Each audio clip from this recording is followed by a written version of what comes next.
President Donald Trump said the U.S. forcibly seized an Iranian-flagged cargo ship that tried to get around a naval blockade near the Strait of Hormuz. ከቀጥተኛ ጦርነት ወደ ንግድ ጦርነት የተዘዋወሩት ኢራንና አሜሪካ በፓኪስታን ያደርጉታል የተባለው ድርድር ሌላ ችግር አጋጥሞታል። ከኢራን ጋር ያደረጉት ያለውን ጦርነት ለማስቆም ልኡካኖቻቸውን ወደ ፓኪስታን እንደሚልኩ ያስታወቁት ትራምፕ በሆርሙዝ ሰርጥ ላይ የወሰኑት ያለው ውሳኔ ኢራንን አስቆጥቷል። ለአሜሪካና እስራኤል ወታደራዊ አቅሟን ለማሳየት ለዓመታት በኒውክሌር ማብላያ ጣቢያዎቿ ላይ ጊዜዋን ያጠፋችው ረብጣ ዶላሮችን በባሊስቲክ ሚሳኤልና ድሮኖች ላይ ፈሰስ ያደረገችው ኢራን አሁን ላይ የሆርሙዝ ሰርጥን ዋነኛ የጦር መሳሪያው አድርገዋለች። ለእስልምና እምነት ተከታዮች ተቆርቁሮ በጋዛ ለሚገኙ ሐማስ ትጥቅና ስንቅ ሲያቀብል የነበረው የኢራኑ አገዛዝ በዚህኛው ጦርነት ዓላማውን በግልጽ አሳይቷል። ሙስሊሞች በብዛት በሚኖሩበት ሐጅና ኡምራ ለማድረግ በሚተሙባት ሳውዲ አረቢያ ላይ ጥቃትን ፈጽሟል። የኢራን አገዛዝ ሽብርተኛ እንደሆነ የሚገልጸው የሚያስታጥቃቸውን ወታደሮች ለማጥፋት በሚል ሰበብ በጋዛና ሊባኖስ የሚገኙ ንጹሃንን ሲገድል የነበረው የእስራኤል ጦር በሊባኖስ ምድር በወታደሩ አማካኝነት የፈጸመው ተግባር በርካቶችን አስቆጥቷል። ሁለቱን ሀገራት ወደ ጦርነት ውስጥ ያስገባው ተግባር አሁንም በግልጽ መታየቱ ቀጥሏል። አሜሪካና ኢራን እያደረጉት ያለውን ጦርነት ለማስቆም በኢስላማባድ የድርድር መድረክ ያዘጋጀችው ዜጎቿንም በቤታቸው እንዲቀመጡ ያደረገችው ፓኪስታን በብዙ ውዝግብ ውስጥ ያለውን የሁለቱን ሀገራት ድርድር ለማዘጋጀት ስራዋን ጀምራለች። በመጀመሪያው ዙር ድርድር ላይ 10,000 ወታደሮችን በኢስላማባድ አሰማርታ የነበረችው ፓኪስታን በሁለተኛው ዙር 20,000 ወታደሮችን መድባለች። በሆርሙዝ ሰርጥ ላይ የሰፈረው የአሜሪካ የባህር ጦር የኢራንን ነዳጅ ጫኝ መርከብ መያዙና ቴህራን ለዚህ ተግባር አጸፋዊ እርምጃ ወስዳለሁ በማለት ማስታወቋ በድርድሩ ላይ አሉታዊ ተጽዕኖ ይዞ ብቅ ብሏል። በነገው ዕለት የሚጠናቀቀው የሁለቱ ሀገራት የ15 ቀናት የተኩስ አቁም ስምምነት ሌላ ድርድር ይዞ ይመጣል ቢባልም የሆርሙዝ ሰርጥ ሀገራቱን ለሌላ ዙር ጦርነት መጋበዙን ቀጥሏል። የኢራን ነዳጅ ጫኝ መርከብ እንዲያዝ መልእክት ያስተላለፉት ትራምፕ የአሜሪካ ጦር የኢራን ነዳጅ ጫኝ መርከብ መያዙን አስታውቀው በመርከቡ ላይ ምን እንዳለ እያየን ነው በማለት በቱሪዝም ማህበራዊ ድረገጻቸው ላይ አስፍረዋል። የኢራን የጦር መርከብ ከቻይና እየተጓዘ እንደሆነ ትራምፕ ቢያስታውቁም ለዚህ የባህር ላይ ዝርፊያ ተግባር ኢራን የበቀል እርምጃ እንደምትወስድ በማስታወቅ በአሜሪካ የጦር መርከብ ላይም የድሮን ጥቃት መፈጸሟን ዘ ኢኮኖሚክስ ታይምስን ጨምሮ በርካታ የውጭ መገናኛ ብዙሃኖች ዘግበዋል። ድሮኖቹ በአሜሪካ የጦር መርከቦች ላይ የፈጸሙት ጥቃትን አስመልክቶ ኢራን ዝርዝር ማብራሪያ ያላወጣች ሲሆን ጥቃቱ በድርድሩ ላይ ሌላ እንቅፋት ይዞ እንደሚመጣ ተገልጿል። የሆርሙዝን ወሽመጥ ለማስከፈት ወደ ሰርጡ ወታደሮቻቸው እንደላኩ ያስታወቁት ሰርጡን ከኢራን ጦር ከማስለቀቅ ይልቅ የአሜሪካ ጦር ሰርጡ እንደዘጋው ሲናገሩ የነበሩት ኢራን ሰርጡን ስትከፍት አሸናፊነታቸውን ያወጁት ቴህራን ሰርጡን መልሳ ስትዘጋው በሀገሪቱ ላይ ትችታቸውን የሰነዘሩት ትራምፕ ከኢራን ጋር በፓኪስታን የሚያደርጉት ድርድር ላይ እንቅፋት ሆነዋል። በአሜሪካ ጦር ነዳጅ ጫኝ መርከቦች የተያዘባት ኢራን አዲሱን የተኩስ አቁም ስምምነት ድርድርን ውድቅ ማድረጓን የኢራኑ ተስኒም ሚዲያ ዘግቧል። ቴህራን ይህንን ውሳኔ የወሰነችው አሜሪካ በሆርሙዝ ሰርጥ ላይ የኢራን ነዳጅ ጫኝ መርከብ እንዳያልፍ እገዳ መጣሏና በተኩስ አቁም ድርድሩ ላይ ከመጠን በላይ የሆኑ ጥያቄዎችን በማቅረቧ መሆኑ ተገልጿል። የአሜሪካው ፕሬዝዳንት ዶናልድ ትራምፕ ቀደም ሲል ኢራን የሚቀርቡላትን የስምምነት ውሎች ውድቅ ካደረገች ጦራቸው በቴህራን የመሰረተ ልማቶች ላይ ጥቃት እንደሚፈጽም ማስታወቃቸውም አይዘነጋም። ከነጩ ቤተ መንግስት የዋሽንግተንን የማስጠንቀቂያ መልእክት ስትሰማ የነበረችው ኢራን አሜሪካ የሲቪል መሰረተ ልማቶቿን ብታወድም የባህር ሰላጤው ሀገራት የኃይል ማመንጫ ጣቢያዎች እንደሚወድሙ ስትገልጽ ቆይታለች። ኢራንን ወደ ድንጋይ ዘመን ይቀይራል የተባለው የአረብ ሀገራቶችን ያናውጣል ተብሎ የተነገረው ጦርነት ከመጀመሩ በፊት ግን ፓኪስታን ጦርነቱን ለማስቆም ዛሬ መሮጧን ቀጥላለች። ወደ ኢራን ፊታቸውን ደግነው በሀገሪቱ ላይ ጥቃት ለመፈጸም ዝግጅት እያደረጉ ያሉትን የጦር መርከቦችን በሆርሙዝ ሰርጥ ላይ ያሰማሩት ትራምፕ የ15 ቀናት የተኩስ አቁም ስምምነት ከመጠናቀቁ በፊት መልእክተኞቻቸው በዛሬው ዕለት ወደ ኢስላማባድ እንደሚሄዱ አስታውቀዋል። በመጀመሪያው ዙር የተኩስ አቁም ስምምነት ላይ ወደ ኢስላማባድ አቅንተው የነበሩት የአሜሪካው ምክትል ፕሬዚዳንት ጄዲ ቫንስ በዛሬው ዕለት ወደ ፓኪስታን እንደሚያቀኑ ቢገለጽም ትራምፕ ግን ምክትል ፕሬዚዳንቱ ወደ ኢስላማባድ እንደማያቀኑ ለኤቢሲ ኒውስ በሰጡት ቃል አስታውቀዋል። ለሁለተኛ ጊዜ ወደ ኢስላማባድ የማያመሩት ጄዲ ቫንስ በደህንነት ስጋት እንዲቀሩ መወሰኑም ተገልጿል።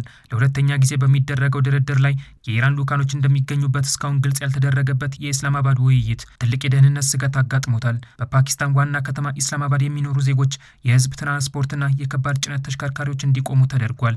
የደህንነት ስጋት አጋጥሞታል የተባለው የኢስላማባዱ የተኩስ አቁም ድርድር የአሜሪካ 2 C-17 የጦር አውሮፕላኖች እንዲሳተፉበትም አድርጓል። በርካታ የጦር መሳሪያዎችን መሸከም የሚችለው ይህ የጦር አውሮፕላን በትናንትናው ዕለት የደህንነት መሳሪያዎችና ተሽከርካሪዎችን ይዞ በአንድ የፓኪስታን አየር ጣቢያ ላይ ማረፉን የፓኪስታን የደህንነት ባለስልጣን መናገራቸውን ሮይተርስ በዘገባው ላይ አስፍሯል። የኢራን ተደራዳሪዎች በመያዝ ከዚህ ቀደም ወደ ፓኪስታን አምርተው የነበሩት የኢራን የፓርላማ አፈ ጉባኤ መሐመድ ባጋር ሁለቱ ሀገሮች በድርድሩ ላይ እድገት ማሳየታቸውን ገልጸው ነገር ግን አሁን ላይ በኒውክሌርና በሆርሙዝ ሰርጥ ላይ አለመስማማታቸውን አስታውቀዋል። የትናንቱን የአሜሪካን ተግባር የኮነኑት የኢራኑ የውጭ ጉዳይ ሚኒስትር ቃል አቀባይ ኢስማኤል ባጋይ ዩናይትድ ስቴትስ ከራሷ ተሞክሮ ትምህርት እየወሰደች እንዳልሆነ ገልጸው ይህ ተግባር ጥሩ ውጤት አያመጣም በማለት አስታውቀዋል። ቃል አቀባዩ ከዚህ ባለፈ ሀገራቸው ኢራን ከአሜሪካ ጋር ተጨማሪ ድርድር ለማድረግ ምንም አይነት እቅድ እንደሌላትም ገልጸዋል።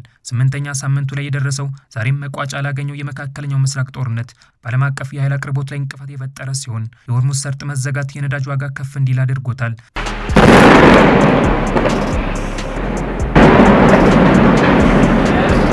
ፍትሐዊና ምክንያታዊ የሆነ ስምምነት እያቀረብን ነው በማለት በትሩዝ ማህበራዊ ድረገጻቸው ላይ ያሰፈሩት ትራምፕ ያቀረብኩትን የሰላም ሀሳብ ኢራናውያን እንደሚቀበሉት ተስፋ አድርጋለሁ፣ ካልተቀበሉት ግን ዩናይትድ ስቴትስ በቴህራን ውስጥ ያለውን እያንዳንዱን የኃይል ማመንጫና እያንዳንዱን ድልድይ ታጠፋለች በማለት አስታውቀዋል።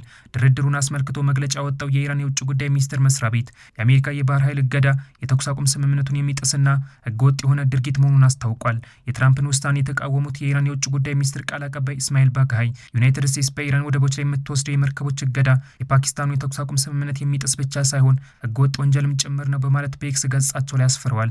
ቃል አቀባዩ አክለውም ሆን ተብሎ በኢራን ህዝብ ላይ ጥቃት መፈጸም የጦር ወንጀል ነው ሲሉም ጠርተውታል። የአሜሪካ ጦር በኢራን ላይ ከበባ ከፈጸመበት ቀን ጀምሮ 23 መርከቦች ወደ ቴህራን ወደቦች ነዳጅ ለመጫን እንዳይጓዙ ማድረጉን አልጀዚራ ዘግቧል። አሜሪካ በሆርሙዝ ሰርጥ ላይ ሲያልፍ የነበረውን የኢራን ነዳጅ ጫኝ መርከብ መያዟ ቻይና አውግዘዋለች። የዩናይትድ ስቴትስን ተግባር የተቃወመችው ቤጂንግ ሁለቱም ወገኖች በተኩስ አቁም ድርድር ላይ ስምምነት እንዲያደርጉ ጥሪ አቅርባለች። የቻይና የውጭ ጉዳይ ሚኒስትር ቃል አቀባይ ጉዋ ጂያንኩ በሆርሙዝ ሰርጥ የባህር ወሽመጥ ውስጥ ያለው ሁኔታ ስሜታዊና ውስብስብ መሆኑን አስታውቀዋል። በባህር ወሽመጥ በኩል መደበኛ የመርከቦች ጉዞ እንደገና እንዲጀምር ሀገራቱ አስፈላጊ የሆኑ ሁኔታዎችን መፍጠር እንዳለባቸውም ገልጸዋል።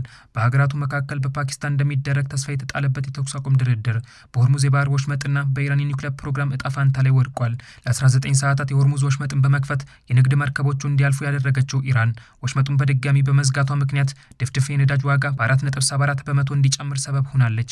የአሜሪካ ጦር ከሰርጡ እንዲወጣ ቴህራን ጥያቄ ብታቀርብም በዋሽንግተን ውድቅ ተደርጎባታል። ቴህራን የሚቀርብላትን የድርድር ሀሳብ እንድትቀበል ጥረት እያደረጉ ያሉት ትራምፕ ሀገሪቱ ስምምነት ላይ እስካልደረሰች ድረስ በሆርሙዝ ሰርጥ ላይ ነዳጆቿን ለመቅዳት የሚጓዙ መርከቦች እንደማያልፉ አስታውቀዋል።